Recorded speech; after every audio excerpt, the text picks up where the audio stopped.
Hi, I'm Chris Sanders. I'm the writer and director of The Wild Robot. And I'm Jeff Herman. I'm the producer of The Wild Robot. I'm Heidi Jo Gilbert. I was the head of story. I'm Mary Blee. I'm the editor of The Wild Robot. Hi, I'm Jakob Jensen. I'm the head of character animation on The Wild Robot. I'm Ramon Zebak. I'm the production designer of The Wild Robot. So there. Yes. There you go. And I'm going to go ahead and say it. The first challenge we faced chronologically was how to deal with what we're seeing right now, which is there's a very strong image at the end of this title sequence, and we needed to find a way to transition into our movie. And we did this so late, I ended up painting all these paintings of clouds, showed them to Chris, and then we're like, yeah, let's just push through these clouds. And we had multiple versions of this where we showed more of the storm and the shipwreck at sea, but then decided to pull back on a lot of that. That's true. Warning, may have bright flashes. Yeah. Well, and there was an entire sequence where there was an introduction to Roz in a commercial, but we have a place for that later in the movie. I love when you came up with this kind of cold open for her, almost like on an alien planet view. I agree. It's one of those things you look back on it and you think, well, why didn't we do this in the first place? But just starting with where she starts so that we are in her perspective from the very beginning. And you wanted to be in nature with just nature sounds, no music, right? Yeah.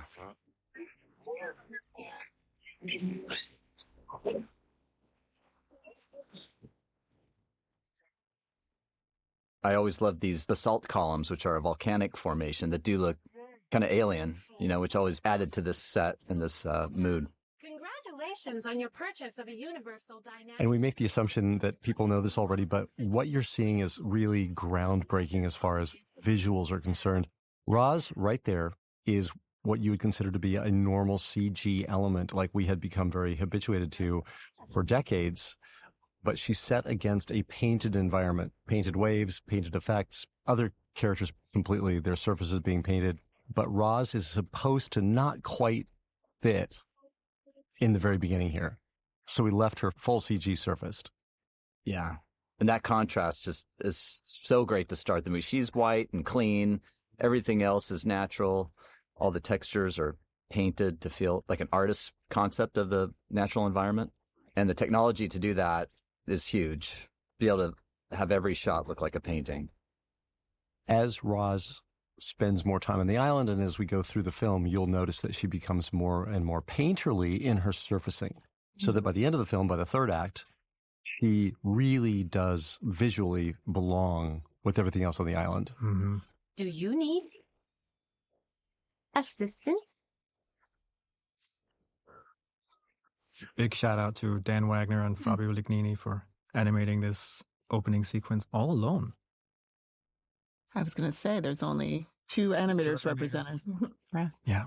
Ready to receive my first task. 250. Oh, that was Heidi. Heidi just says 250. 250 is the sequence number of the sequence we're about to step into.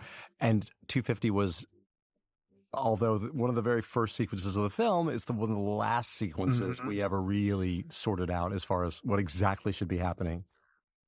And why is that, Heidi? Why is that, Heidi? What happened? We just tried so many different things, trying to figure out what this scene needed to be.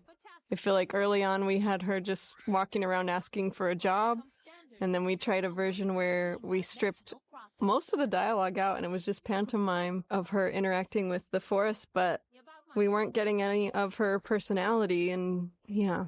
Was a battle. But then we went with all personality and there wasn't enough visuals, right? Yeah. Which, because Ramon, you had done so many wonderful paintings for this whole section. Landscaping.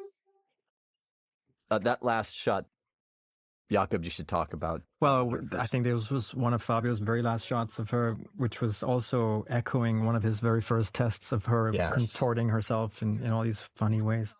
It really showed the potential of her. Mm-hmm.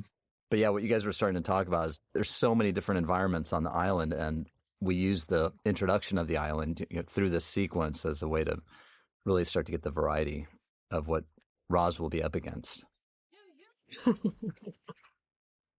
Including characters that aren't talking but are highly represented later in the film. Yeah. Are kind of all milling about at this point. It's a subtle thing, but it was hard to, I think, really sort out exactly, because in the book, Roz is constantly approaching creatures, asking them if they have a task for her, which is, as Heidi was saying, the first thing we did. Mm-hmm. It got very, very repetitive, and there wasn't a lot of personality in it. So I think what we had to eventually sort out was what you're seeing now is a very enthusiastic Roz, but not a Roz that is devoid of emotion. At the very beginning, we thought she's just going to be flat and emotionless and, for lack of a better word, robotic. Mm-hmm. But once we embraced the idea that she, from the get-go, has emotional reactions to things, she really, I think, found the place that she was supposed to be. But it's like programmed optimism. Probably, right? Yeah. Right. Mm-hmm. But it's still a character. I think we have quickly learned to abandon what we would call the burpiness of what we have seen before in other films where robots are super rigid. Yeah. And it feels like that was something that really came up in animation as you were going along, and then actually backtracked and informed this sequence, because this was one of the later sequences to go in. So this was a crucial beat that we had placed in many different areas of the film at different points, and sometimes took several sequences for Roz to complete this task. But we came up with this idea of compressing it into a time lapse to get through it quickly, get her to understand the animals quickly, but also convey that it took a while for her to actually achieve that. What's really interesting to me about that time lapse is it started in a much later sequence. We had one tiny time lapse beat in the lodge that John Puglisi had boarded, but that seemed like the beginning of the inspiration for the time lapses throughout the movie, including this one. The time lapses were always such a great part of nature documentaries, so we always thought it would be great to try to get that into our film. I wonder if we should talk about all the cheats we did. It's filled with artistic license, right? I mean, some of the animation is in real time, some isn't. And I think that is worth talking about, because if you really pay attention to the time lapses, it's not a real pure time lapse. The background is time lapsing, but the characters are hitting their marks and going into real time animation and then zipping out again. And that mix and match made the moment work. somehow, yeah. This moment is so great because it sets up how the island views her for a good part of the film, that she's an outsider, a monster, something that doesn't belong. Did anyone order me?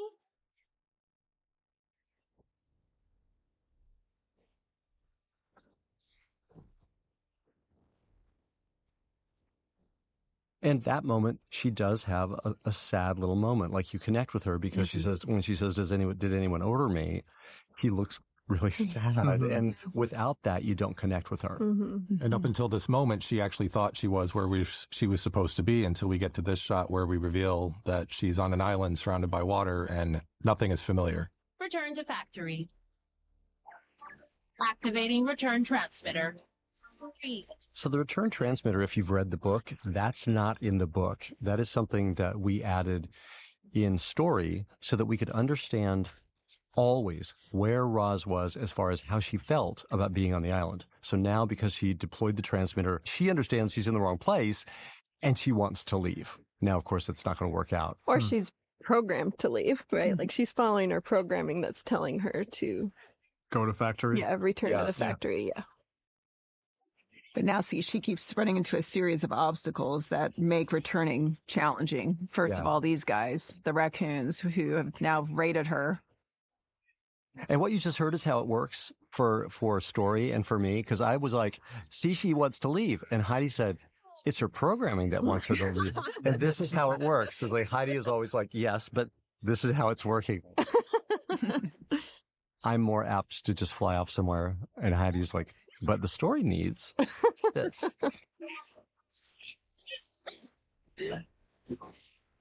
This sequence is probably one of the big pitch points of the film early on, between this and the bear attack. Yeah, it was one of the first sequences we boarded, and it was part of our green light package that helped us get the movie into production. This was the first time we had a pretty full animation team on.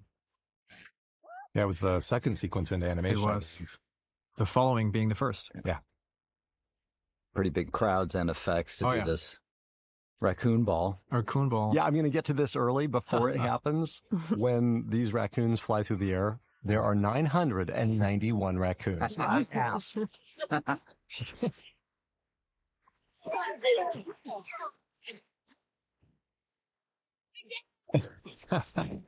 It's from here that was the starting point for the pitch sequence that the amazing board artist John Puglisi had boarded, that when he pitched it, I still remember it. It was so profound, even in a pitch, that it felt very epic, that within a 4-minute sequence, so many things happened emotionally, that there's terror and fright in what she's experiencing with the bear. And then it goes into tragedy as she encounters the gosling nest, and then kind of wonder and discovery and the start of a new era for her. And that's all within 4 minutes. And all without dialogue. And all without dialogue. It always felt like a touchstone for the movie tonally, that all those things could exist side by side organically. What did I say, Mary, back in the day? That kind of stuff is red meat for animators. That's right. Yeah. Wait, what is? No dialogue, just pantomime. Oh, It's like, really? yes, give me. Yeah, it totally helps set the tone for the movie. And the other fun fact about the sequence is that there is Mark Hamill blended into Thorne's growling and animal sounds. I very much admire the way that Roz's surface has been handled, that she has panels that she can, I would say, magnetically open and close so that we can access her interior, depending on what story needs, in different ways. Yeah, this starts to show you the amount of variations in Roz's surfacing. You know, we now have the bear scratch on her chest. She has the head rub, I think, from earlier with the moose. Do we have a fun fact? How many variants do we have? Oh, there's about 30. Wow. 30? Yeah. Oh, wow. I think there's also, it's amazing what her eyes convey here. It's remarkable. That's something, Chris, you always wanted. You wanted her to have the most expensive looking eyes. I did. And expressive. And this is a limitation that we gave the animators. That it's interesting you were talking about that. One of the limitations that I insisted on is that there be no mouth, and that Roz's articulation on her face would be limited to one thing, and that would be just her eyes. Having no mouth, it meant the rest of her acting would have to be accomplished through body language. Yeah. Something I 100% understood that the animators would be able to do and would excel at.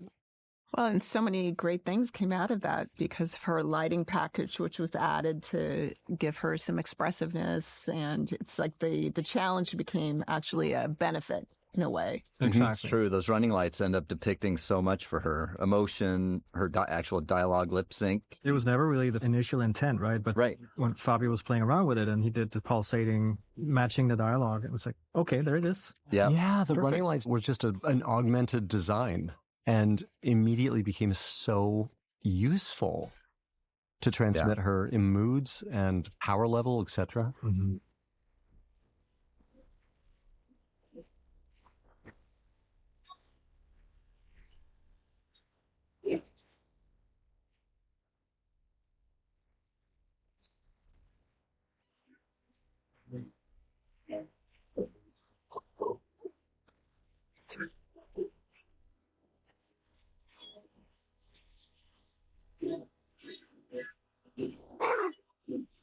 So now we're well into what was the first sequence in animation. But what's interesting about this is that this was not Fink's original introduction in the story in the first pass.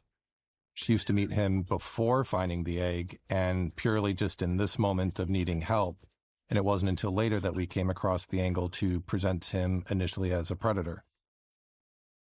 It's one of the things that evolved, I would say, from the pages of the book to the screen is, I think, getting Roz into a situation where she would have to earn her relationships. So rescuing Fink here is slightly different in the book. We found a position for it here where, because of her kindness, he's going to disappear for a while and ruminate on what happened, and then we'll slink back in later to try to take advantage of First what approved he's shot. learned. That was the first approved shot. Yeah, that's right. Fink running away. That was the first approved. That's right. What's funny is the hatching of the egg that's just about to happen used to happen with Fink sitting on the egg and it hatching underneath them. Totally different scenario. I boarded that a long time ago. That was the first board that I did. Now, this is all Heidi's stuff. This is Heidi's baby, right? Yeah. How do you feel about that? No, I love it. I Heidi's think super proud of this. I remember this was the first scene you gave me when I came onto the show. You kind of asked us what scene we wanted, and I asked for this one, and you guys gave it to me, which I was very excited about. So cute. Cutest animation of this little bright bell.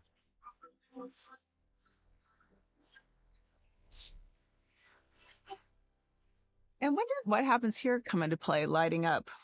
I think that was between us, like you and me. Like in my launch, I thought that I did it because we had talked about like when Roz feels emotions, that light was somehow involved. Coming in.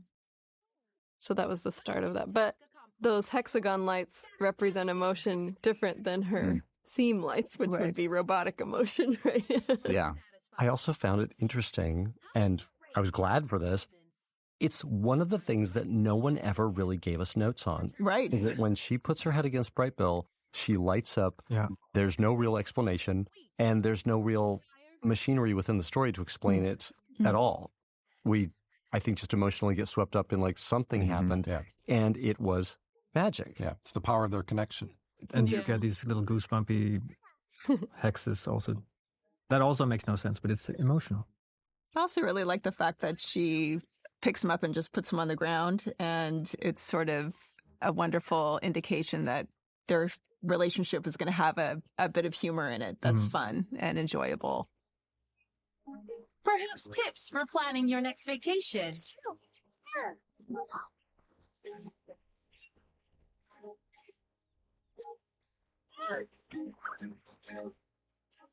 I do Not quite knowing what to do with this because her lack of mothering knowledge is a key component of their relationship at the beginning. Yeah. Obviously, she wants nothing to do with this.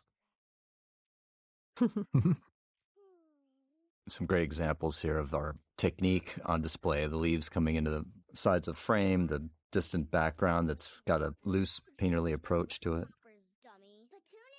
This wisteria is so gorgeous, Ron. Stunning. This is Owner's big moment, introducing his character, Pigtail.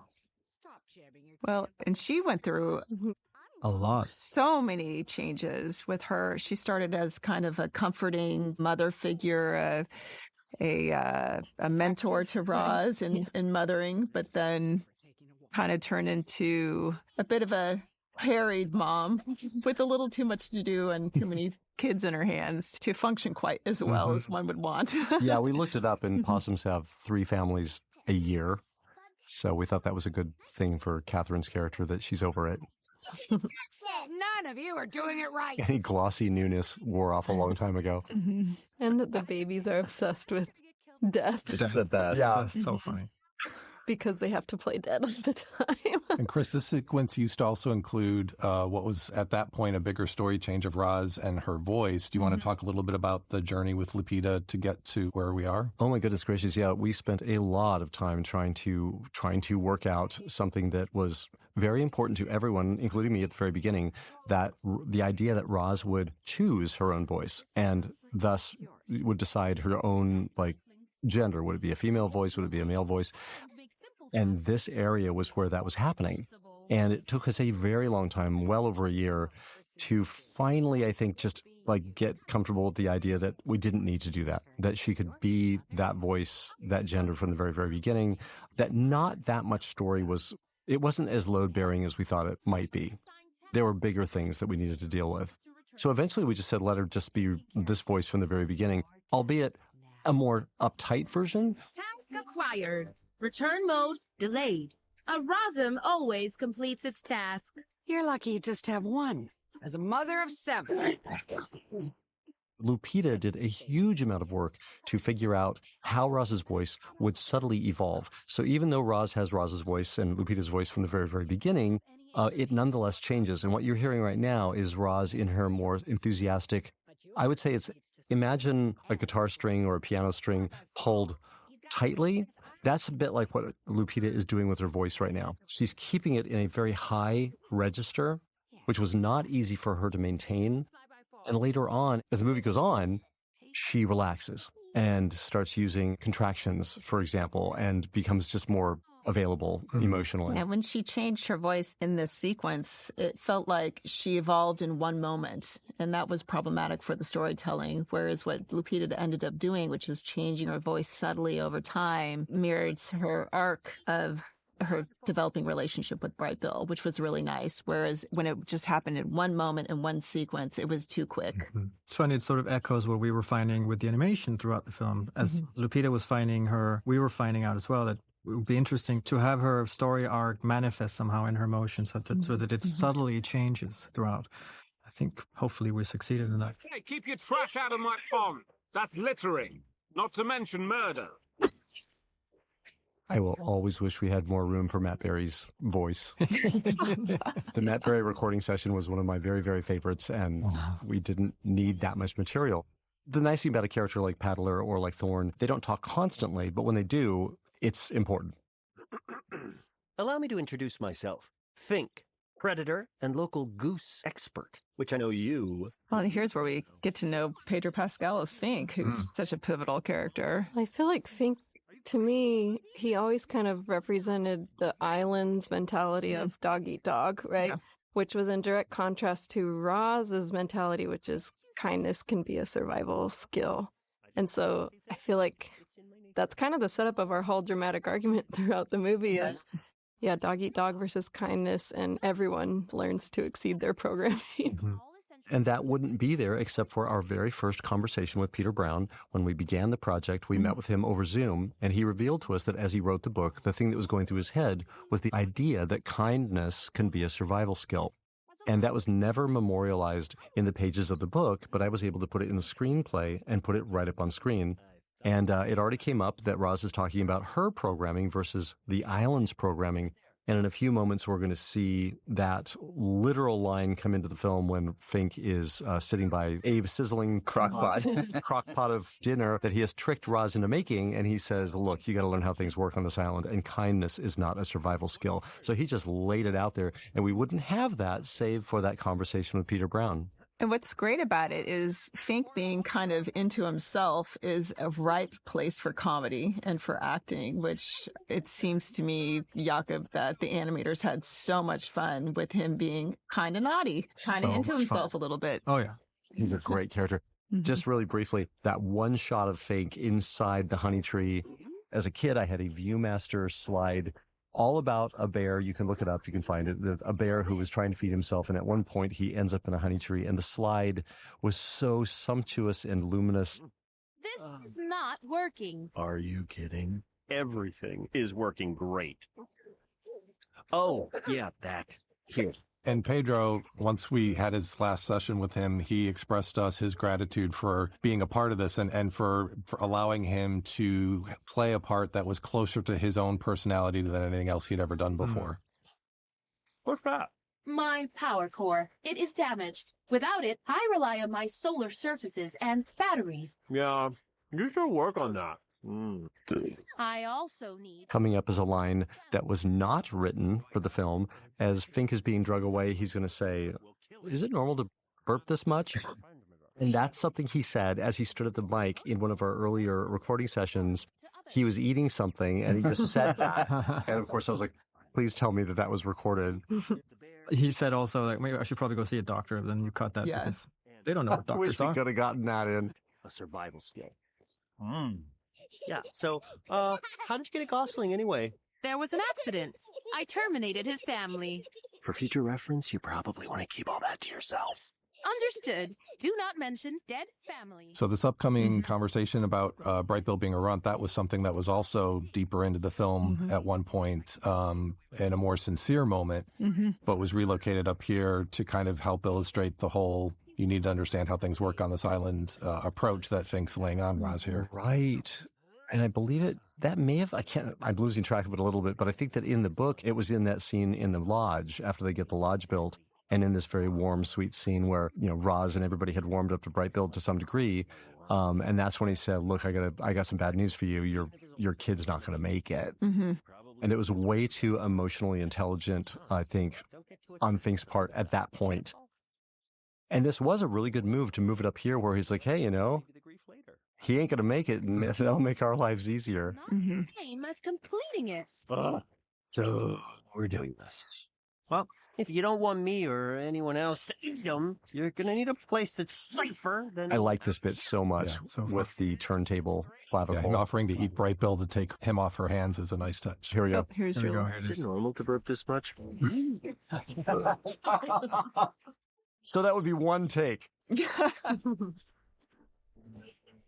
The color on this it just reminds me of a national park poster. I love it. You've got some incredible matte painting on this film to help integrate all the CG sets, with the background environments, and you really can't tell the difference. Trying to cut down the biggest tree on I the really love the chainsaw effect of his. Yeah.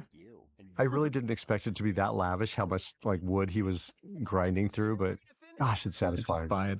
And we'll touch on this again many, many times, but just to throw out for Chris Bowers and his score and this playful rendition of Roz's startup music, which he does different arrangements on Roz's theme throughout the movie. Many of them are favorites of ours, but this was one for sure. Mind us borrowing his home? He doesn't need to know. I think we're missing somebody. Chris Bowers should be sitting here. He would have things to say about what he was thinking as he devoured this music, as he composed this music. One of the things I thought was so charming was that every piece of music had a title, and it was always something from the scene. Well, and we put the naming here and put a little frame around it to make it their special connection that was The Bright Bill names Roz. that Bright Bill names Roz. Roz yeah. names Bright Bill, yeah. Big shout out to Mike Amos here for supervising Bright Bill, both Baby and Gene. Point. Well, who made you? Someone made me? Someone made me? This was also a sequence that came kind of late in the production order. Yeah. right? Oh, yeah. Oh. And Boone Storm, who is little baby Bright Bill, who is just the cutest kid, who I think was missing a couple teeth, which may have He added had quite to a few his missing teeth. charming. He was about 4 or 5 years old when we started recording with him, and just enjoyed every minute he was able to get behind the microphone. Gave us lots of great stuff. Slow the process. I'll just be over here. He really, really focused, paid attention, and for a kid that small, the whole thing could be very overwhelming. Suddenly he's standing in front of a microphone, literally standing in front of it, and the microphone's way down low, and he's looking at me, and I did the same thing I've done in the past, where rather than writing anything down, because I don't think he could have read it, I would say the line exactly like I wanted him to do it, and he would just repeat it back. Again, we had many permutations of this lodge building sequence as well, but landing where we did and making it a vehicle for showing how Roz and Bright Bill are continuing to bond was a great solution. It was Taylor Meacham storyboarded that scene. I assign to you, Gosling. 0001. Okay, that sucked. And here is a point where Lupita did some ad-libbing in her first record in New York. Was this from the first one? This is from the very first record. Yeah. Mm-hmm. Find that inside you. Searching. Anything yet? This is a painting that we had done that you wanted to see, and then we didn't know where to put this moment in the film, and then it ended up landing really nicely while they're building the rest of the lodge, or finishing off the lodge. Yeah, this is an image that influenced a moment in the film. It kind of went backwards in a way. Mm-hmm. Alex Pouvalon did a beautiful amazing. piece for that. It's like someone didn't even like him. My name has numbers. It's got to be personal. Personal. Processing personal. We made Bright Bill speak as bright as we could to get this across. Well, it was funny in our preview screening, audiences thought his name was Bill. Bill, yeah. Say Bill, Bright Bill. So we had to go back and change the line. So it was Bright Bill. Yeah, the comment cards would say, well, I like Bill, or I do, yeah. Bill was nice. The who's duck. Bill? They kept referring to him as a duck. Here's some more Matt Berry for you, Chris. And I know where you live. Yeah. I always believed in this moment, even when others didn't. Even when I didn't. I knew someday it was going to be funny. You won. You were right. When I was little, my mom would rock me to sleep. Like this. That will damage. That particular thing is actually my wife's father would always do that, apparently. That's where I got that moment. The Rock? The rock to sleep, yeah, because he would always joke about rocking her to sleep with a rock. I was going to ask, It's like a dad disappeared joke. during lighting? So I stuck it in here, yeah. Storytelling is lying adjacent, and I lie for a living. Watch. I don't think he ever saw it. Just fill in the blank. This is maybe one of my favorite cues of Chris's. It's just beautiful. Well, and this sequence is of Chris Sanders' invention, right? This wasn't in the book. Yeah. That's right. This was not in the book. Because the rest of his family was destroyed. Not yet. Which was always one of my favorites and many people's favorites in the movie. As a stylistic departure, I think it's the closest thing to imagery that looks like the book. Yeah.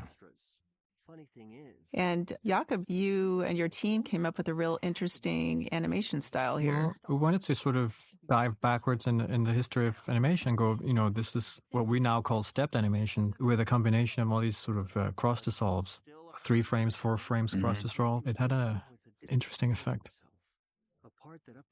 Specifically, how is this happening? Oh, goodness. This is where we need Jeff Butzberg to... Yeah, because it's partially a compositing effect of holding frames at a certain exposure behind the other frames that you're fully exposing. Yeah. Something that I had noticed Frederick Bach doing in an old film. And is this predominantly on 3s? I think predominantly, as a rule that we constantly break, it's on 3s. 2s or 3s. Yeah, this was fun to realize a style like Peter's that was in color, though, which was kind of fun. It came a real touchstone for Fink's arc, this sequence also, as well as Roz and Brightbill's arc. That he's sort of reluctantly bonding with Roz and Brightbill, and we understand that this is a challenge for him. He's more emotionally complex than he lets on. Right. Which is something I think we all had to defend for quite a while. There was a lot of questions that cropped up about Fink and why would he be able to and be willing to tell a story like that. So we constantly modified things in the vicinity to support this moment. But I always felt like this moment was really, really good. I think it's great when characters are consistent because you want them to be strong.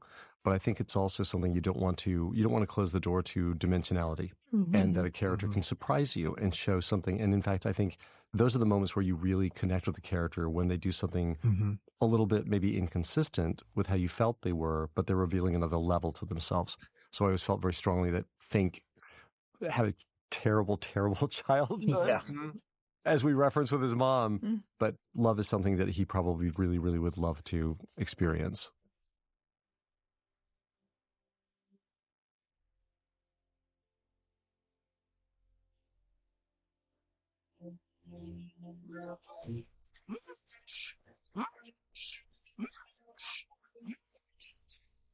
Scanning. Beep, boop, boop.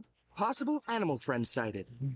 Activating interspecies outreach. I love this moment with Kit Connor, and I love this animation. I feel like it's the perfect blending of an actor doing an incredible performance and animation. It's Mike Amos. Hearing the performance and just running with it. So and it's such a great way to convey the passage of time that they've spent together, that they're so in sync now that their movements mimic each other. Thank you. This was boarded by Steve McLeod, a resident comedy storyboard artist. Who also did a lot of heavy lifting in the solving of 250 as well. Yeah, Steve definitely brought a spirit of quirky fun, that a wonderful tone of playfulness that then was elaborated on, I feel like, by animation. Like really, Jakob, your team really dug into the playfulness in here that Steve started. So There's fun. some poses where we were like, you have to keep the pose that Steve drew. The Fink and the Lodge, I think. I can't remember what the other ones were, but Steve just has a great quality in his drawings with the acting. If you're still listening to this, we will cue you for that moment, because there was a particular drawing or series of drawings that he did in the lodge during the big wintertime sequence that we were like, just do that. And the animator didn't just do that, but they did a version that was believable for an animal. Yes. Perhaps we can talk a little bit about the animation style, if you will, in that regard. Because I always felt, as we started talking about this, Chris, that the sophistication of the emotions in the story dictates a certain level of groundedness in performances. So we decided to keep, the animal locomotion pretty realistic. And also, in a way, I feel that this complements the painterly style that Ramon we were going for. Yeah. If you were to do it more stylized as far as the animation, like we deviated into in the storybook sequence, there's a danger that it might call too much attention to itself through these, emotionally sophisticated moments. So this is where we landed. I've always described this as having a bit of a purity to the animation because there's so many things that aren't there. There's no clothes or cars or tennis shoes or whatever. And the anthropomorphic qualities on these characters is much more subtle and selected. And mostly they're animals. Yeah. Well, neck up anthropomorphic acting, we used to say. And then it really plays into moments like this where you have crowds, because we've established that we're hearing English from characters that they're talking. So there's crowds, English married with animal sounds to always remind you that, yes, we can understand the language that they're communicating to each other with, but they're still animals. Yeah. Hello. Bonjour. Konnichiwa. Hey, Jumbo. I'm Gosling. Are you crying? Why does everyone ask that? I'm swimming. It's not how you do it. It is. Ramon, should we talk a little bit about just this water effects that we're enjoying over this sequence? I mean, Oh my gosh. if you look at it, there's this mix of almost a watercolor and painterly style. And for effects to take the challenge of everything looking painted and keep it going, they actually use a tool called Doodle where they can draw and enhance the simulation of water like you're seeing right here. All these splashes are graphically represented like an artist would draw, but then you're using the computer to make that feel realistic and get the complexity into the scene. Like all those little tiny ringlets and droplets on the surface that are secondary to the main splashes. This stuff is incredible because it's really based on animation history of 2D animation. We've reached a threshold, I think, because I remember on How to Train Your Dragon, whenever water was maybe possibly going to show up, we would have a meeting about that. And like, can we maybe just tilt the camera up a little bit and hear the water sonically and avoid seeing this boat like carving its way through it? Because that gets really expensive. Yeah. It's a lot of work. But we have way, way, way more water interaction, obviously, in this movie, and we can't avoid it. And we never had to discuss whether or not we were going to do it. We did as many as we needed to. He just kept saying yes. And then Michael Lozier is the one that really helped pipeline and help design tools that everybody could use to create these shots. I must say the effects on this movie in particular are a new high ground, and I've never seen anything like them. Yeah. At one point, I think there was a shot coming up where a whale is swimming over a bridge, the Golden Gate Bridge. And when I saw that, I turned to Jeff and I said, I don't understand, why are the effects so amazing in this film? And Jeff's response was, people love this film. And I think every frame of this film, so much love and attention. And there was a lot of above and beyond going on in the making of this film. Yeah. Yeah. The fact that they could base a lot of this on drawings, because great animation is always about the exaggeration and the way you can push reality. And a lot of times, computer simulation just doesn't quite cut it. So they're able to actually push it like a 2D animator would. Well, I think you end up having, as a viewer, the experience of looking at a painting. When you go to an art museum and look at a painting, you have a personal, emotional response to that image. And I think that what you all did with the style of the movie elicits that same kind of response for the viewer, is a very emotional reaction to art. Which is great because this is such an emotional story, and for the art to emulate that in its own way, I think is what everybody's responding to. Yeah. Sandra Verlander's team just lit that last sequence, integrating all the effects. Just gorgeous. And Sun's matte paint department, all those things come together in such a great big sequence. We mentioned him before, but just to shout out Kit Connor again in this pivotal sequence, particularly for everyone's, I think, understanding of Bright Bill's character. Kit recorded this in his first session, and most of these lines stuck all the way through to the final. But the nuance of his performance and the vulnerability he gave Bright Bill really kind of locked a lot of things into place for us. There was an accident. Did you do it? Yes. It wasn't her fault, kid. Why didn't you tell me? I did not think the information... What I love about that is that, Chris, you spent all night on a plane flying to London adjusting the lines with, like, kind of no sleep. Mhm. And then we hadn't even seen the new lines until we showed up at the record session. And then basically we're seeing the lines for the first time as Kit saying them so emotionally. Well, I'm glad I could give you one. We were all super emotional listening to it because we're hearing your words for the first time and they're coming out acted, performed so beautifully for the first time by this actor we had just met and was completely blown away by his performance. And shout out to Genevieve Tsai also, who did a lot of the acting in the drawings to Kit's voice. Oh, yeah. Her boards were very, very, very good and expressive. And I think that Kit has one of the tougher jobs in this whole thing because his character is a hopeful and good character who isn't conniving. And he's, I think, lacking in a lot of things to hold on to as far as like things that would, you know, give him an edge. He's a good character and he's an earnest character. And I remember how elated we all were when we left London after that recording session. Because I think we were wondering, like, well, what's this really going to sound like? You know, what's Bright Bill going to feel like? And the moment Kit began to read his lines, it was like, there he is. That's Bright Bill. And as soon as we heard it in animation, which I think Mike Amos took one of the lines and made a performance test out of that. Yeah.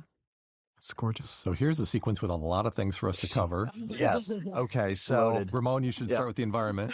Well, I always loved coming back to the ocean with Roz and discovering things. And this idea of this cave was actually a very early design. Originally, she used to wash up in her crate on one of these rock spires, but we saved that for coming back to wherever, we call it the robot graveyard, where all the parts and the crates got dashed. This sequence is not in the book, and I was very insistent that we add this sequence because we needed complexity. We needed complexity in our plot, and I wanted more sci-fi. And I love the island, I love the environment and the naturalistic feel of everything. I wanted a departure where we could go to a sci-fi moment, where we could really indulge in this future world that Roz was supposed to be from, where she would have belonged and fit in perfectly, because the island, of course, is the opposite of this place in every way. This world get any better? Here you go. It has. Introducing the Rosm line of helper robots. These robots are designed to fit seamlessly into our communities, even your homes. One Rosm robot for every... Richie and I couldn't wait to work on this sequence because, like you, we were big fans of sci-fi. So you're seeing Richie Siciliac all over these city shots. And this is worth, I don't know if you can freeze frame these things. This is worth freeze framing because every little bit of the sequence has amazing things in it. The house, the pool, that little quick moment where she's doing laundry, like that laundry unit behind her is genius in its design. Here's where the original opening ended up. That was our original Sequence 100 opening was this Roz commercial. And you found a place for it here, Chris, so that Roz could have the discovery of finding out, a reveal. And us, because when it was at the front of the movie, we were so far ahead of Roz throughout the whole film until she got to this point. And we have this amazing acting moment for Lupita and being Roz with Roz and the discoveries that we found in 250, right? Heidi kind of started here in certain ways. This was an exercise in contrast, right? She's basically looking into the past. She's seeing what she's programmed to be, and she's no longer. Yeah, it's a way to check in with where she is with her robot versus emotional programming. And the voice quality, Rummage is Roz in her first form, as she wakes up on the beach. And the Roz that we're seeing now is Roz in her arguably final form where she's more Roz. And we were so worried at first, thinking, oh my gosh, how are we going to tell the two Rozes apart? They're going to sound exactly the same. But Lupita had done such a remarkable job of adjusting her voice over the course of the movie that we actually cut it together without any kind of processing at all at first. And it still sounded, you could still hear the contrast. Pretty amazing. Real acting tour de force. And she was excited to get to play against herself for a change. Possibly overwhelmed the Alpha 113. The Alpha 113 processor represents the fusion of all human knowledge with the most powerful reasoning device ever developed by humankind. I have a kid. Should we talk about the Alpha 113 reference? Oh, yes. I mean, it's really like right up there in the very opening shot of the film when you first see Roz. The mythology of A113 lives on. Those of us that went to CalArts in a certain era, in that, golden era when CalArts was brand new, there was a room downstairs, A113, and that's where animation was. And many of us filtered through that room, spent years in that room working on our student films. So the A113 processor is a reference to that room. But also, A113 is etched into her eye, into her lens rim. Yeah. You are defective. You are in the wrong place, and you have become the wrong thing. You must return to factory. Take this. They will fix you. 713. Gorgeous image. Mm-hmm. Well, and here's the transmitter again. Back to what Jeff was referring to early on, that the transmitter became a way to, and what Heidi was talking about, a way to track whether she wanted to stay or go. To me, it's also like that's representative of her robot programming. Like if she was following her robot programming, she would return to the factory now because that's what she's supposed to do. Really good point. And so now she's got the means to leave. Mm-hmm. The means to leave has been returned to her, and she's not doing it. She's debating it. And it all occurs at the midpoint of the film.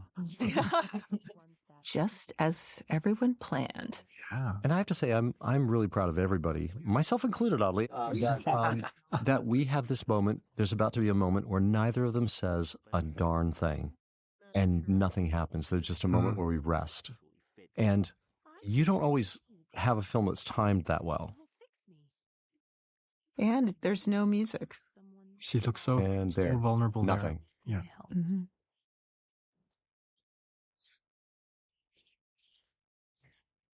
This was based on a painting by Daniel Cuckoo that we just loved for this late day. We should give a shout out to Daniel for so much that he gave us on this. He was one of amongst the painters that we would point at his paintings, his explorations early in the process, and ask the question, can the finished film look like this? Can it look this loose and this relaxed? He inspired just so much, in the look development of the film, just breaking down his paintings, looking at how to get this kind of feel. And Richie, art director, and myself, and Baptiste Upstall would help us try to make it look like Daniel's paintings. Yeah. And these quiet moments where it's all sound effects and dialogue or just moments of reflection are designed also to help create a space for when the music comes in, which is about to in a big way, to have it feel special because you had that nice rest before your big musical moment comes in. You had wanted that also, Chris, so that this very special sequence is coming up to feel very impactful. I learned a long time ago to build houses for music inside these films, or the dialogue will ruin everything. It'll bump over all the music. It'll ruin the music. So we build time in these movies for just music to be the voice. And I would argue that like the biggest voice in this entire film is really Chris Bowers. Could be the same place you get lost and find yourself. There might be bumps, there might be bruises, but at least you'll have a story to tell. Time will slip on.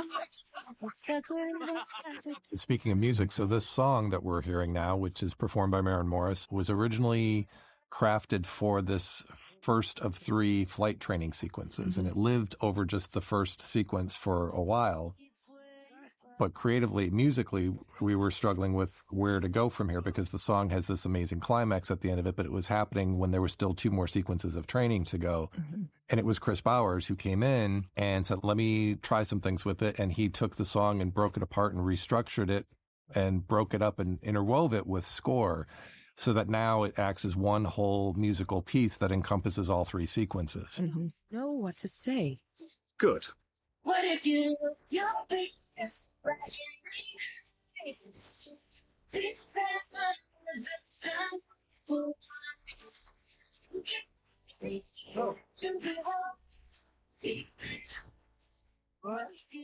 It's really, really unusual. And what's the word when you just make things improvised? I feel like Chris was really improvising the structure and trying things because I don't think there's a model for this structure. This is unique. The way the song begins, develops, and then takes a rest as we meet Longneck. and then kicks in again. But that rest allows the a little bit of a cooling off period, as you were mentioning, Mary, so that when the music comes back in, it can be way bigger and more audacious. And one of the things that was just amazing, I think, to listen to, aside from just being there in London as this was being recorded, is there were pieces that Chris recorded elsewhere, like in New York, with just drum levels.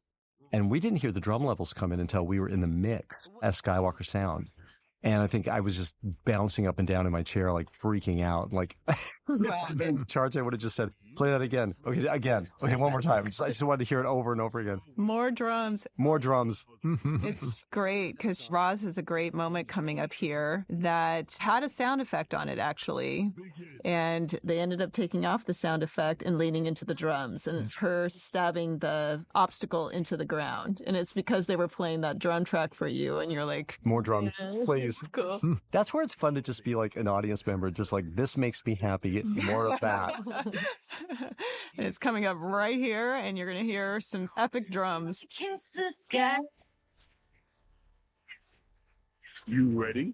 Oh, and here's Ving Rhames. Oh my God. Is a fun Easter egg. One of the few actors I've ever recorded twice is Ving Rhames, the first time being on Lilo and Stitch. I love this little bit where Thunderbolt folds his wings right there. He has a trajectory through that ring. Big shout out here to Dane Stockner, who led the animation of Thunderbolt. Dane is a true flight expert, having supervised Toothless in another movie of yours. And amongst the delightful, delightful actors we got to work with is Bill Nye, who we recorded in London in person, and then another time, I think, remotely to pick up a few things. Thank you. Longneck, one of the leaders of the coming migration. I've been watching you both for some time. What a pro, too. My gosh. The first words out of his mouth were pretty much perfect. It's hard to... He doesn't give you a bad line reading. Yeah, it's amazing. And he's interesting because a lot of the time we have a format that we've developed, which is an actor will do, say, 3 takes of a line, then we'll break and we'll talk about it. But Bill would just start the line and I would just stay quiet and you'd watch him work it. And he'd work the line and work it and work it. And you could see his thought process as he evolved the line. He would do it, like 10, 15 times. And then he would feel like he'd found the end of his run and he would look up and you'd know that's your cue to talk about it. By the time he would do that shaped run, you'd probably have it because he's so good at what he does. And then there might be a few suggestions, but really and truly amazing to watch him work. And how fun that there was one recording where Kit Connor got to be there with Bill Nye. And apparently Bill Nye is a hero of Kit Connor's. And they got to have a sweet moment recording together. Of course. We should also call out, this was one of the first dialogue sequences I think we did in animation. And was also one of the first sequences that really helped us in our look dev process. Yeah. Another Daniel Cuckoo painting that inspired that. Yeah, Longneck was supervised by Willie Harbour.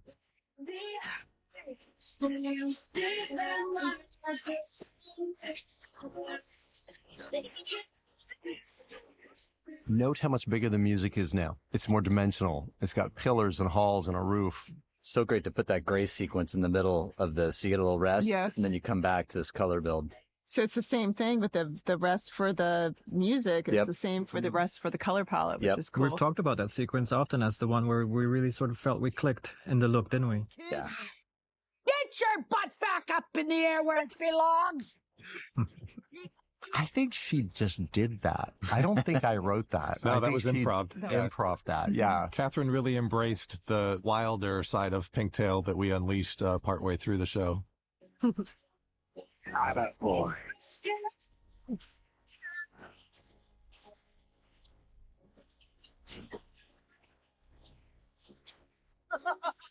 I remember the very first version of this song, we got the demo and I think they hadn't really they'd seen the sequence, but they hadn't done it to length or anything like that. And we dropped it in and it was like crazy magic. It just plopped right on. It was meant to be from the beginning. What's he doing here? Does he think he's... Here comes a big one. Yeah, what do we have to say about this scene? Get your Kleenex. Well, as you can tell, this is a big moment for crowds. Yes. It is. Shout out to Dave Bazelon.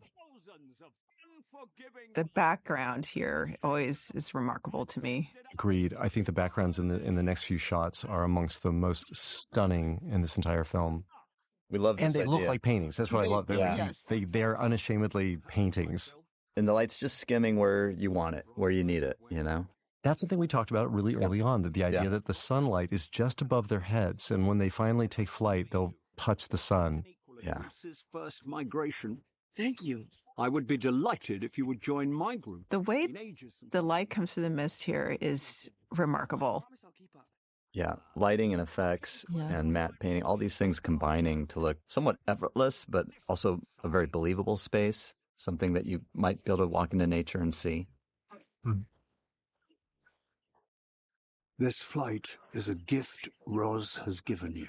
Yeah, I understand. No, you don't. You see any other geese here your size? The accident that killed your family saved you. I'm a gardener when it comes to writing. I need people around me that can help me with structure because I get anxious and I skip the structure part a lot of the times because I just want to dig into the relationships and the intricacies of the dialogue. But this is one of those wonderful things that as I was writing my way through the scene, I ran into this moment where I realized that Bright Bill had never been told flat out that he wouldn't be alive had it not been for what Roz accidentally did. And later on, I think Bright Bill will have an equally, catastrophic error in something he does, so that he and Roz share some things, I think, just as far as maybe accidental blunders that have larger implications. It's deep and it's very relatable, I think, to a lot of people, how relationships work. And just how weird life can be.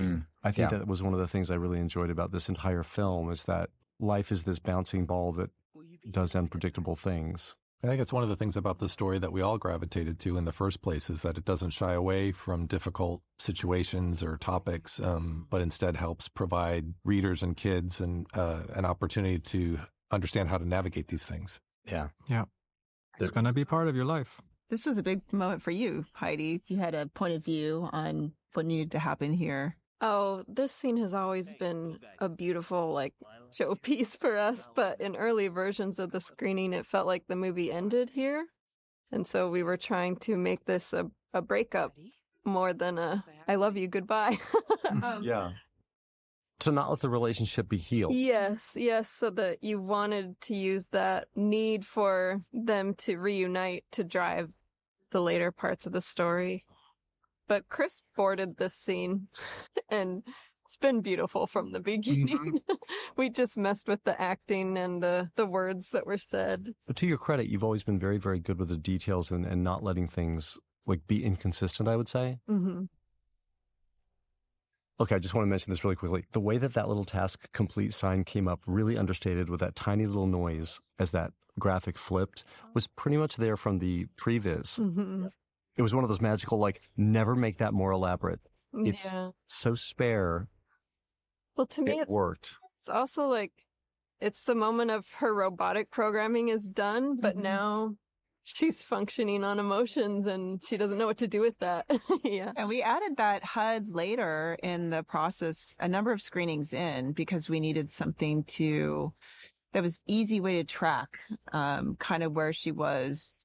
And it seems so functional, but then it's right next to her having a very emotional reaction. Yeah.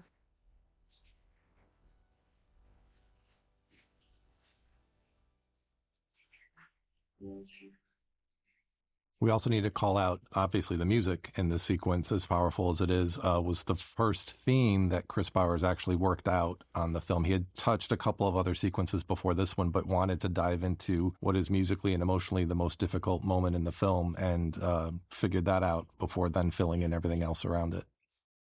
This is my moment to just personally geek out.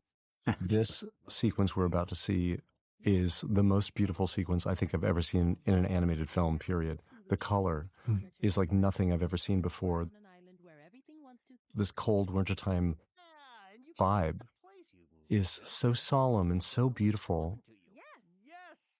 I love that the color just backs up the emotion. Yeah. We just had that climactic build and we come down into this. And Chris Bowers' music is amongst the most beautiful in film in this part. It is so powerful, and it begins with this very low, powerful sort of feel, but it builds and builds and builds until Roz sits at the top of this mountaintop. And I believe you told me that I'm looking at Heidi.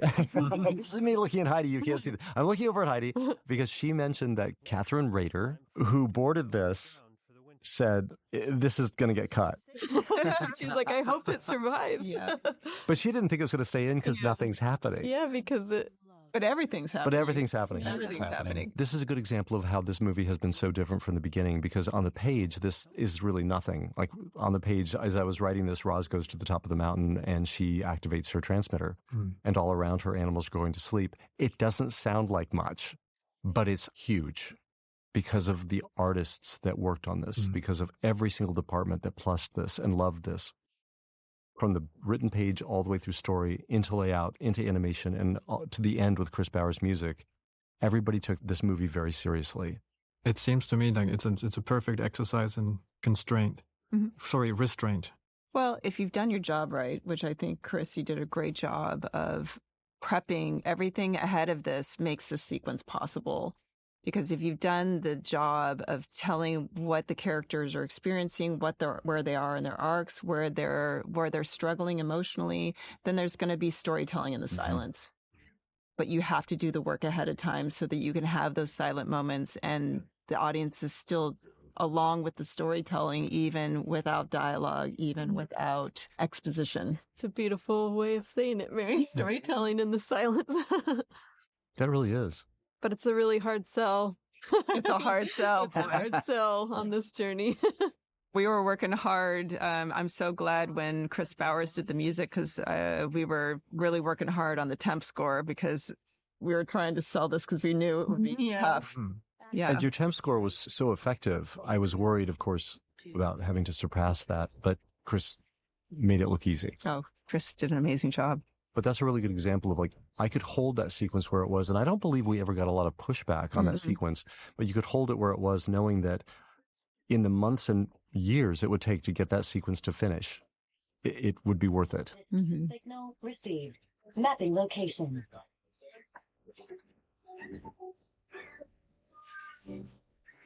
There's that whale shot. There it is. There's the shot. And the clouds effects did an amazing job along with matte painting. Just getting these clouds to look painterly. Well, and this whole sequence, the crowds inside the dome that's coming up, Just insane. flying to the dome, in the dome, are just remarkable. And originally, all of this was going to be told, as it was in the book, later after Bright Bill returned to the island and told via flashback. But because of where we left Roz and Bright Bill's relationship at the start of the migration, we couldn't have them reunite right away upon returning with the flock. We needed to keep them apart until the very, very end of the film. So now we get to go on the journey with Bright Bill in real time. And we did pretty faithfully board the first version that was very close to the book. Yeah. Because I wanted to be able to say, we changed this because of this. We wanted to understand, really learn and understand how this book worked, so that if we had to make a change, like the one you were just talking about, where we went on the journey instead of just hearing about it later, we would have a good reason for doing that and understand why we did it. And what's great about this new structure is that we've got 2 back-to-back sequences, one with Bright Bill and one with Roz, where they're using the best of the influences from each other to help save everybody else. And we're seeing right here, too, to Heidi's point earlier, that Bright Bill really is, the relationship has a hole for him. He needs to reconcile himself with Roz, and that he hasn't done it. And he's having that need to talk to her. And when he sees the Rosm, feels like it's an opportunity, but unfortunately, it certainly goes wrong here for him.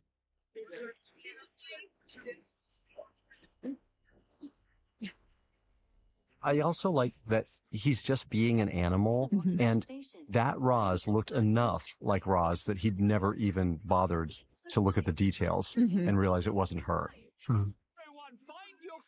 Yeah, he might think she was the only one. Wait, that wasn't Ross? Oh, I have to say, the work on some of these geese that are in panic. Oh my gosh. It's amongst my favorite. And their screams. You're not afraid of them. You grew up with these things. Whoa, I don't understand. This one right here. Yeah. This is where our dialogue editor had a lot of fun adding in some new loop group. That was truly delightful of the Skywalker to fiddle around with those geese. All right, here's our other big futuristic set. Richie Siciliac did this whole farm set. Designed these Ricos also, these robots. Here come the Rico. That farm combine. Just a huge, beautiful set. And there is a farm in the book, not nearly the scale to this one. Now, right, Bill? Take lead! Yeah, why not? Okay, there's nothing I can do that you can't. And that was an added line, too, of Bright Bill saying, you can do anything that I can. Roz had stated earlier, in an effort to Jeff's point, show that they've learned from each other and it's affecting their actions. And Chris Bowers is treating Bright Bill's theme from earlier in the film in a much more action arrangement in this sequence. Don't wait for me! Keep up!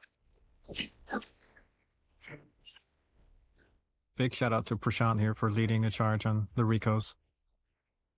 Shout out to Previs.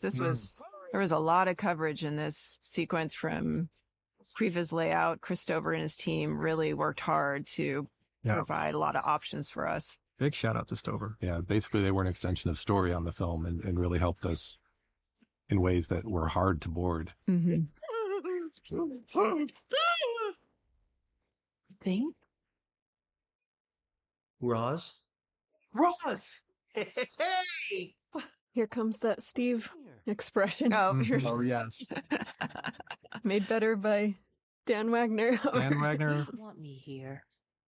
I needed to know if he This stuff. Breaking the rules? I love that read. Yep.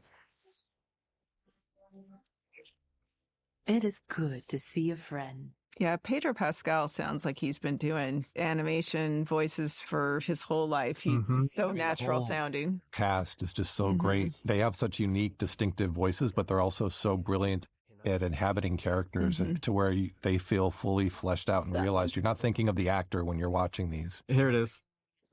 This is possibly my favorite Fink performance there. Yes. That's the bit. That's the bit. Steve did. That Dan had to equal. Yeah.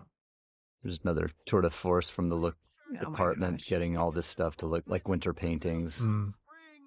This was also one of the first sequences we boarded these winter rescues and didn't change very much at all along the way. John Puglisi was the board artist here. So many moments, we turned every one of them into a finished painting. One of my favorite things is the snow in Fink's fur, and the frost on Roz's body is just exceptional looking. It looks so real. Yeah. And the wind and the fur. Big shout out to CFX, Damon. Yeah, it's one thing to make it all look painterly, but it's another to have that ride on real simulations, like you're saying, of snow on moving fur in the blowing wind. Here's another Chris Bowers moment. I think he did One and Done, did this version of the music and was a home run. The action version of Roz's theme. We're gonna be okay.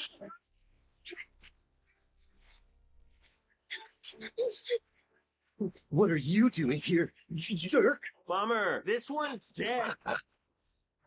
And here's our first time-lapse There shot you go. Yeah. that informed all the other time-lapse shots. Yeah, and we had to figure out how to do long exposure time-lapse fire. Oh, gosh, right. Yeah. Handler!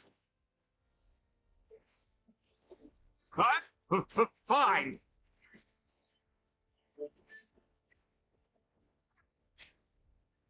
Don't give up. I love this shot. I love this shot, too. This is another sound tour de force from Skywalker. In Atmos, this sounds pretty amazing. The deep cracks in the ice and all of this winter wind and everything is... The wear on Roz's servos.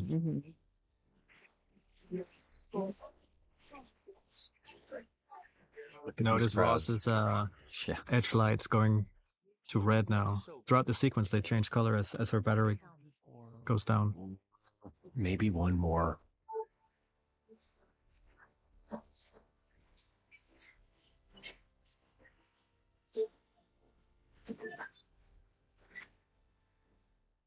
Always loved all these shots of her searching with her headlights. Coming up is a crazy long shot. Again, courtesy of Dan Wagner. Oh, this one. This is our first oneer, right, Chris? It's a oneer. We have two oneers. Oneers. And this is amongst my filmmaking, I guess, learning. There it goes. Journey. What I learned is once in a while, a oneer is really good for the film. And as much trouble as it was to do this, by the time the shot is finished, you're sated. You feel like you saw the fight and you're like really into the moment. He had like Yeah, 12 shots in one. Quite challenging for the old computer to run this. Yeah, but the crowds, I mean, every shot has, oh my gosh, it feels like hundreds we of ended up with animals. like 65 species in the film, and they're all in here. They're all here. They're all here. I think this is one of the longest sequences in production because of just the high character count. Yeah. Is there a fish hiding in here? Not in this one. Not in this one. Should we That's tell later on. everyone? I think when we all read the book, we were like, we're not going to do that, right? It's my lunch! Think. What? Help them.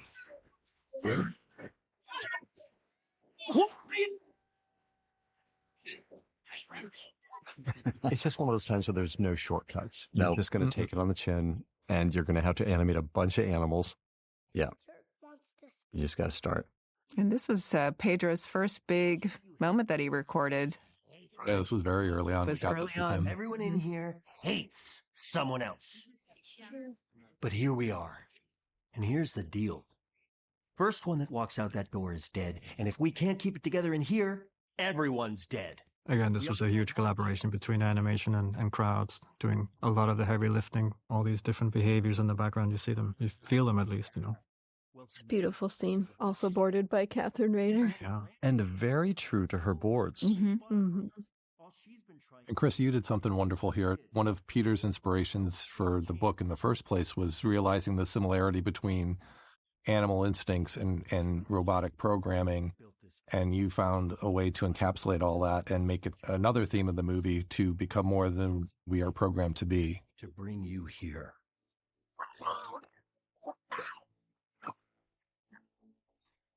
I know you all have instincts that keep you alive. But sometimes, to survive, we must become more than we were programmed to be. Before I shut down, I need you to promise me one thing. And this is where Roz's voice has become fully final form. It's warm and reassuring. He's right. And there's Mark Hamill. And here comes Mark. I will not harm anyone. I know he doesn't say a lot before this. He doesn't really get to say anything until this, but when he finally speaks, it's huge. Oh, here's another one of the moments where Catherine Rader just hit this out of the park, this joke. Yeah, the little woodchuck's expressions are very true to Catherine's board. So charming. Yeah.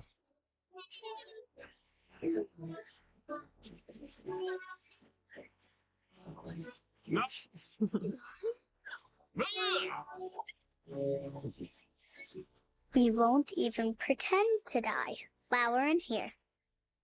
Roz, what's going on? I completed my task. You sure about that?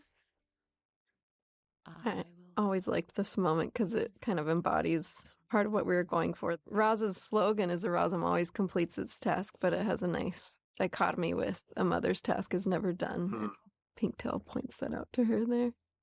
And Jeff cracked the code on that saying. Yeah. We were trying to come up with a little jingle or something. And Jeff came up with the Erasm always completes his task. Just ask. We haven't talked yet about the transformation of Roz physically over the course of the movie. This is definitely in her later stages of Chia Roz. Variation number 20. This is Chia Roz. Yeah, after her chia seeds have begun to grow. We always loved that idea of her, being knocked out that long that stuff starts growing on her, and then that she starts running around with that stuff on her. That's another one of it's amazing how the movement of the little clover on her body, it's just waving in the wind every time she moves. Yeah, all the little moss and all of the flowers and everything blowing in the wind. It just gives such a believability, but still keeps that artistic stylization. Look what we have here. Brightville! We made it! Brightville, Brightville! I believe in you day one! Let's hear it for Brightville! Okay. Yeah, Damon Riceberg's department Beautiful. CFX does all the wind and all the little motion that you can see right here, moving around in the moss and the flowers.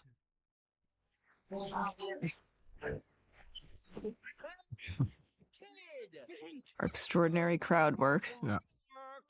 Yeah. I love all this. And this whole field, just filled with flowers and weeds. John Wake did a ton of this stuff. And we have this tool called sprinkles that they're able to just get all this detail in. But if you notice, not everything casts a shadow. so it actually feels like a painting. Mm-hmm. Oh, it's interesting. Mm. It's one of the closest, I think, moments to having just a sunny blue sky day, but we always leaven everything with weather. Yeah. Like that sky has so many clouds in it. It always feels, again, very like real. Yeah. But it also gives us opportunities to get that painterly effect in. If it's too simple or too clean, I think that's what we learned from Daniel's paintings. There's always something extra going on in the painting.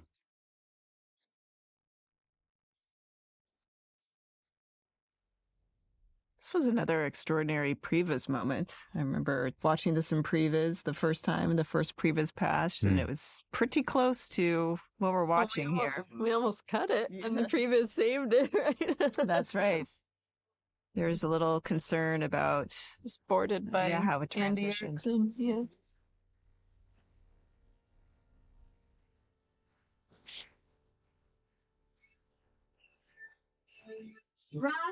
Here comes Vantra. Animation led by Brendan Kirschbaum. Possibly our most complex rig, I would say. Mm-hmm, definitely. Yes, I am Vantra. Spiritual observation. Stephanie Shu's entrance into the film. She had a little cameo in the commercial, but we get to meet her fully here. Her animation comes off effortless. Yeah. Oh my gosh. Yeah. Her recording sessions were so easy. She just nailed all this stuff immediately, and I was always scrambling for anything to say except, wow, that was great. Okay. Good job. That is a big ship just for me. You are a big deal. Service-minded villain. It's freaky.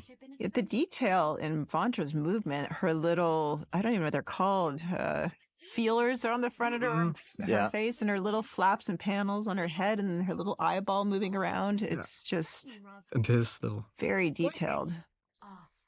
Richie Ceciliak, the art director, designed her also. And so all those things are just meant to be cool little details, but it was great when animation was like, oh, what if we move this? What if we move that? What if that cowl actually acts like a air brake, when she's floating? Or...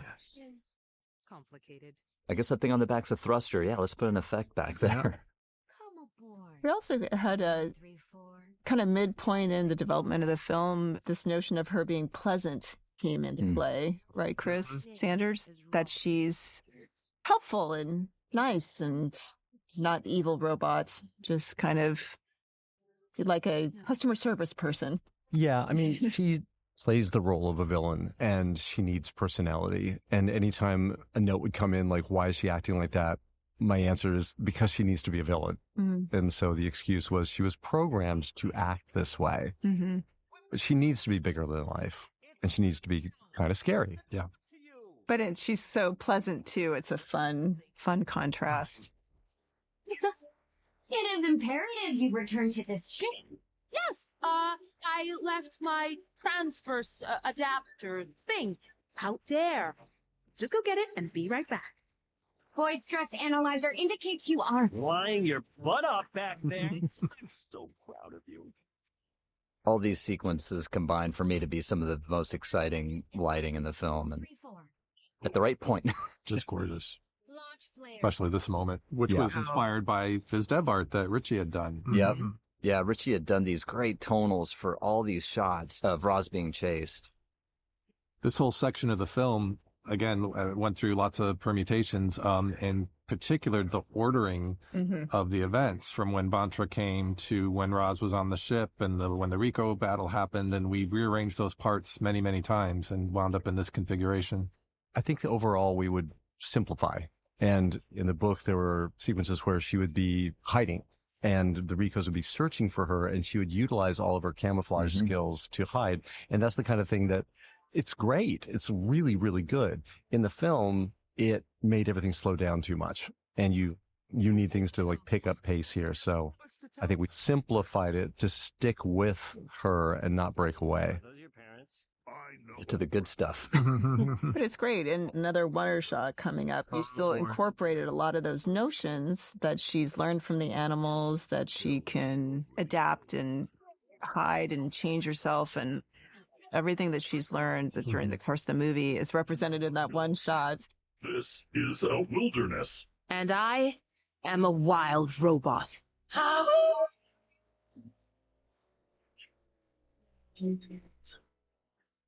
Are you here to kill us? And this was Heidi suggesting we bring this moment back. Yeah. So funny. Repeat it. Animal children are obsessed with death. Here comes the oneer. This we had to split between two animators, Martin and Gonzo, just to be able to finish it. It's amazing.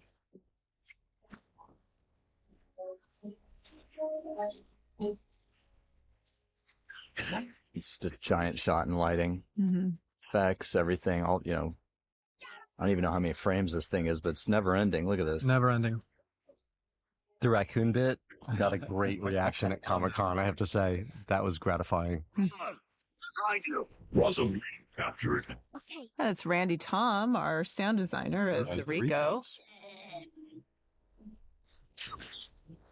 I love the idea of these Ricos as like Mack truck headlights, chasing everybody around. Amongst us.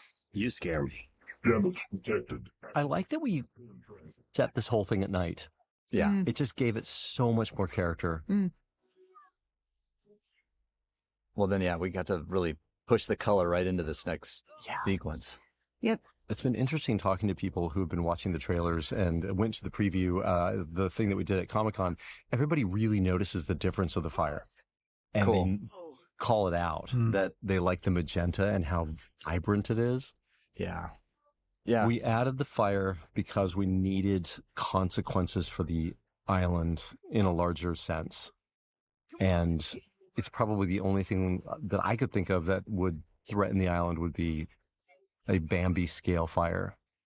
Yeah, I love taking that color in a range that didn't feel so normal. I think that's what else adds to that threat. It doesn't feel like every other fire scene you've seen.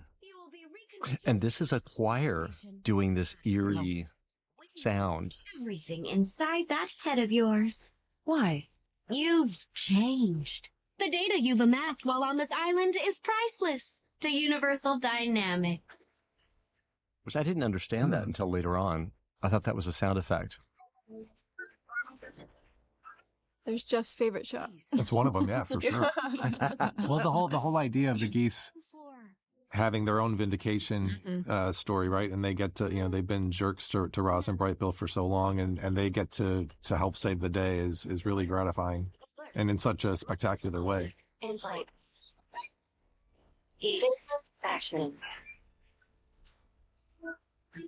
There's a great contrast just a little bit back in the operating room there where Roz is completely covered with dirt and scratches and Voncher's completely clean. And And just the escalation of this whole last chunk of the movie just keeps getting bigger and bigger and more exhilarating. And to your point earlier, we had a lot of different versions and learned from every single one of those versions. I feel this is definitely an exercise in why you do iterations, because the final product is actually little bits of almost every single one of those versions, including the fire. There was a version that was all fire. We returned to the original version of her jumping out of the ship at some point because we had steered away a little bit from it, but then realized, nope, that first version was the version that was the best version. And shout out to Andy and Heidi for keeping after me on the structure of this area, because there was a time when Roz was on the ship twice. And she exited the ship once and then got back on the ship. Actually exited twice. And they found a better, cleaner structure that allowed us to still, because I was insistent that Roz eventually had to end the bit up in the air because she had to make that leap with Brightbill or we didn't have a movie. But they found a way to do it with only one visit on the ship. We kept extending this moment, didn't we?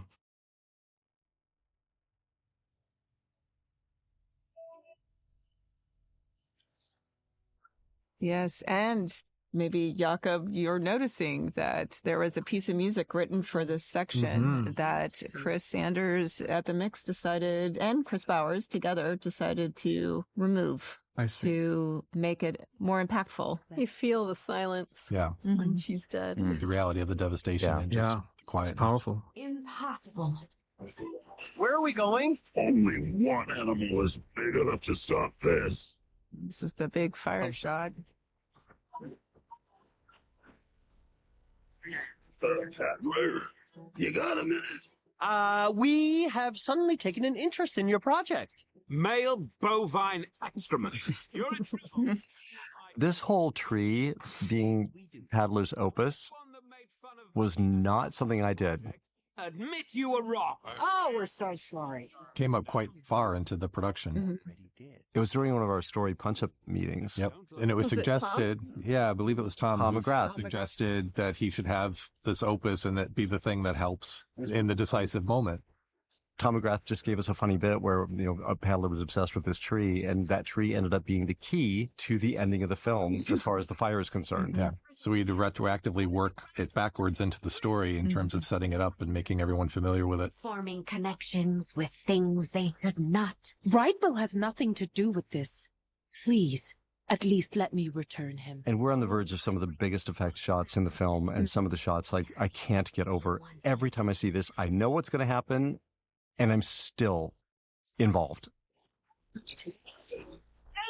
My gosh, the storyline for the hand really evolved over time. The hand has its own little story. It has its own little story. The hand is lawless. As soon as the hand detaches from Roz, it has no compunction about doing lawless things and kind of enjoying it. What now? Yeah, because it really just started detaching in the raccoon beat in 600, and that was it. But it's got a full arc now. Sure does. You don't need to. I like this moment because I don't know if it's that obvious, but Roz returns to her role as being his mother, and he returns to the beginning of the film where he's absolutely helpless. Yep. So their relationship has come full circle. And trusts her completely the way that he did when he was right out of the egg.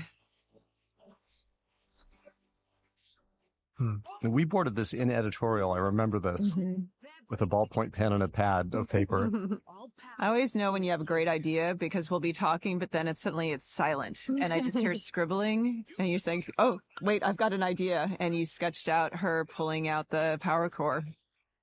Big shot. Amazing. Huge. Derek shot. Effects, amazing. And David. this combined with the music, I'm freaking out. I'm screaming in the theater, throwing my popcorn. We have a very nice video of you with your arms up in the air, waving around at Skywalker.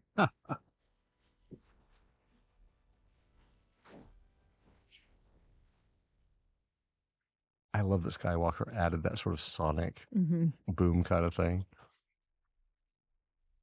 Yeah, Left Leffert, Scary Rizzo, amazing job mixing. Brian Chumney, dialogue editing. David Farmer. And David Farmer, who is like a magician, apparently, and Randy Tom, of course. How would you rate my performance? And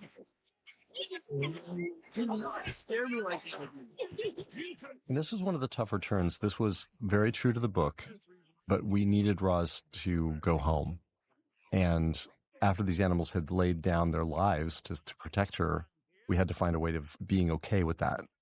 And it was just a very careful addition of a few lines where the animals actually say what I think some of our note givers were thinking, which is, well, wait a minute, we worked so hard to keep you here, and you're about to leave. And so the addition of one extra line where she says, and you gained so much more, you came together as an island, who absolved them of feeling like it was for nothing, was the key to it. It was, absolutely. I love everything going on screen here visually, that after a whole movie of beautiful, lush backgrounds, this is, it really is emotional because it's such a contrast. That I must put right. No, they'll take your memories. They'll take you. Remember when... There's the raccoon with the fish. In the far right, back right, as we were going through approvals, I noticed that amongst the crowd was a fish just sitting on the ground looking very sad. The moment really called for they it. tried to sneak that in, which I was delighted by. And I said, the fish can be there, but a raccoon has to be holding him to explain how he got there. But we fought so hard for you to stay. You did. And you gained far more than just saving me. You came together as an island. When I do this, you will all be safe from them forever. But you're my friend, and I never had one before, and I need you. And what if I get lost, or he's hurt, or What if I need to tell you something and you're not here? Great subtle lighting shifts all through this chunk to get this all to work. And this is an interesting change that happened in the music, where I think you suggested it, Jeff, to pull in a bit of the end title song is represented here. And again, in a moment when the ship leaves. Find my way home.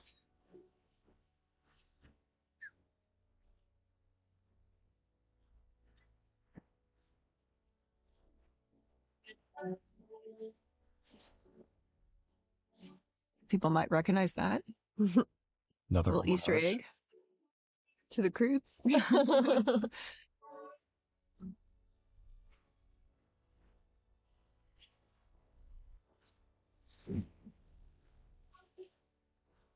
You know, I'll be chasing you again tomorrow. Nah, just kidding.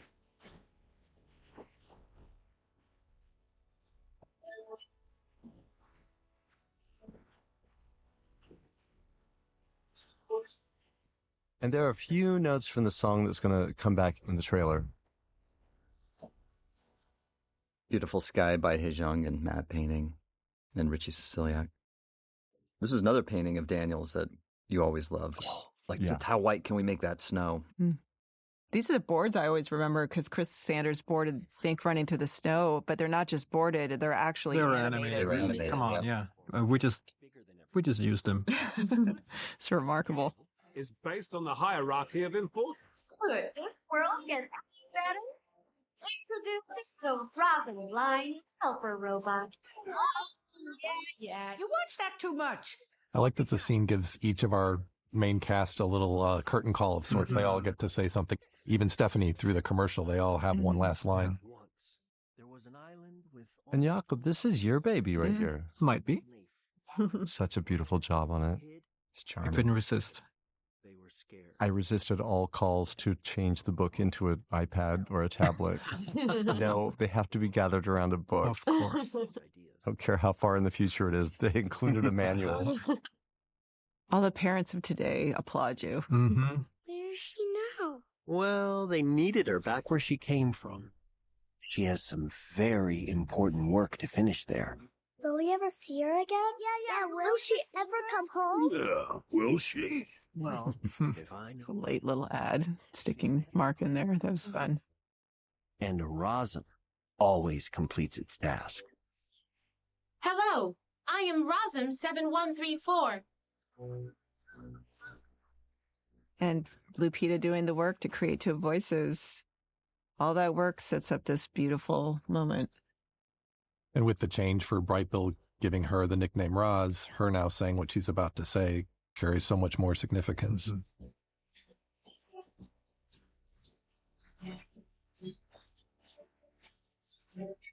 But you can call me Roz.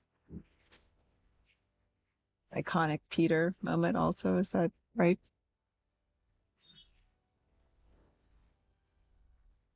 There it is. We like that guy. I'm not crying, you're And that crying. guy too. And all these people. And the thing is, I'm just like anybody else. I've seen the whole film and there's all these shots I love. I'm like, there's that shot again. I like that shot. That actually was the decision for the end credits, was to revisit some of these really nice moments. And to end it in a spirit of triumph and joy. We should also call out this song that just began here and credit Mike Knobloch and Natalie Hayden from Universal Music. They were the ones who approached Chris and I and said, do you want another song in the film? And we really hadn't thought about it. But we're like, yeah, we think there's time to do that. And they had Maren Morris and the songwriting team come in and watch the whole movie in a rough form, but it was the full film. And they were all so emotionally swept away by it that they took on this assignment and like a week later sent us this demo. And this is the song. Because normally we would have had a meeting to talk about it, launch it, like what's the vibe and stuff like that. And instead we just got a phone call and said the song's done. Here's your song. So, by the way, we should talk about, like, just for a moment, like the Dan Wagner of it all, who I've never had this happen before, but during the production, Dan would break into the database and take scenes out, and he would animate them before they were launched to him officially, which is just emblematic of how everybody felt about this film. People worked so hard on it, and they would just do overtime just because they wanted to keep working on the film. So Dan would pull these scenes out. He would animate them. I'd go to the meeting where I was going to launch it, and he'd stop me and say, "Oh, actually, I already animated this." And then if I have to change it, that's fine because I get it. I shouldn't have done it. No, they were always right on the money, really. I blackmailed at least 5 people to get onto this film. Me also. Hesitate and waste those wings. I hope you dance under the rain, the storm. Look at that whale. It's ridiculous. Oh, there it is. Ramon, I still remember your pen drawing of her standing in that archway. It's one of my favorite things you did. This was that kind of production where you just, all the ideas just kept coming back, and all the initial takes were strong enough to end up inspiring the rest of the film. Yeah, it's interesting. Somewhat recently, I looked back at the filmmaker pitch and the original green light pitches, the videos that were made, and it's kind of remarkable. If you watch them, everything that you said, Chris, that you wanted to achieve actually occurred. So all the things that you were hoping for about the style and the kind of story you wanted to tell came to pass, and it was all in that original pitch. It's pretty spot on. Yeah, I think we set those goals not knowing if we'd really reach them. You have lofty goals because hopefully you'll get somewhere, like in between here and there, you'll get something. Mm-hmm. And I think that, I mean, I quietly had a few moments where I thought, oh, have I gone too far? They really did it. Like, everybody actually got the look we'd been, asking for, that I'd been specifically asking for. And I did have a moment of, was it too much? Like, it was so painterly and so beautiful and stuff, but I thought, well, it's such an advanced look. How's it going to vibe out when it's in full production? But the moment we had our first scenes come in with those animals in that environment, I realized it was the right thing to do. I always love the story that you tell also, that going into meetings and seeing a still frame on the screen, thinking, oh, I'm going to look at a piece of development art, right. But then someone would hit Is that a play. Nope. Yeah, and it actually would move. I just think that that's kind of remarkable. And that just, Ramon, so you know, at Skywalker, it was happening all the time because they would stop to do something, be on a frame, and everyone on the mix stage would make a comment of, wow, that just looks like a painting. But then they'd hit play and the painting moved. It just is remarkable. It's crazy because I'd be in the lighting department and I'm working on the shots. And I'm like, wait, okay, wait, A-B it, what? Which one's which? The key or the shot? Yeah. And that's when they're like, okay, you need to get out of here. You're home. We don't need you anymore.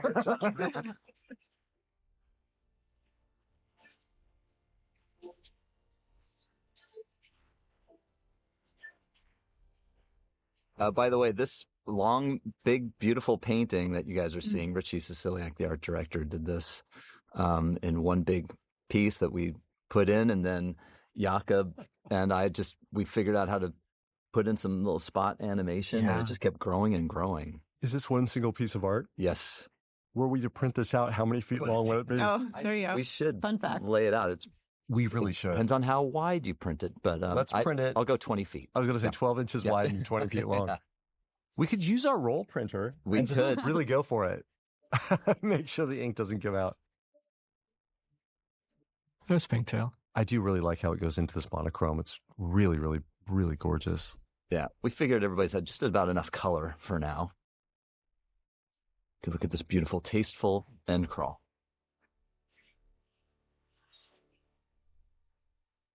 Well, it has the added benefit of, man, you really see those credits. Yeah.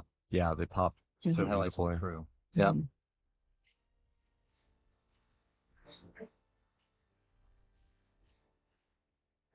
Kind of a call out to Air Studios. Since I just saw on the that. screen. What a incredible place, incredible folks. Air Studios is the facility where we recorded the score, and it is an old church. And Heidi can attest that going to Air Studios is magical, as is going to Skywalker Ranch. This is Heidi's new favorite word. It's magical. I think her experience on the movie has been overall magical. This message is approved by Heidi.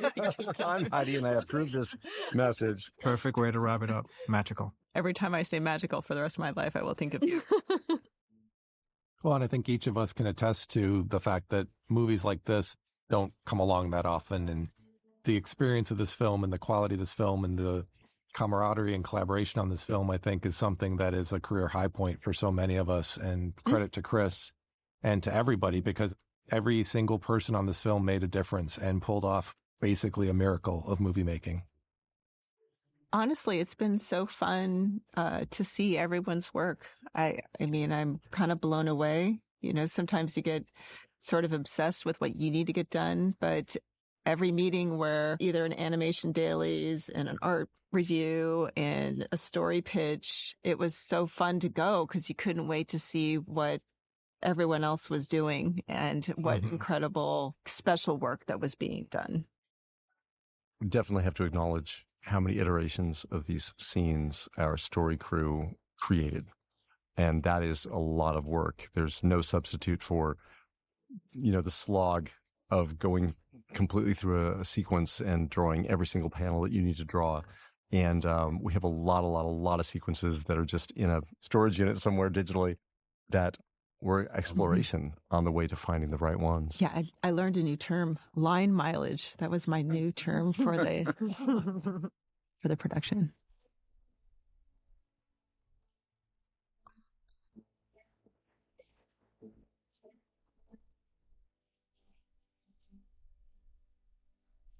Oh, and I felt very strongly that because that tree got cut down, we should replant it. Yeah, for me, this absolved the whole cutting down of the tree. Even though it's a digital tree, no trees were actually harmed because we didn't really hardly even use paper on the production still. I felt guilty when that tree fell down.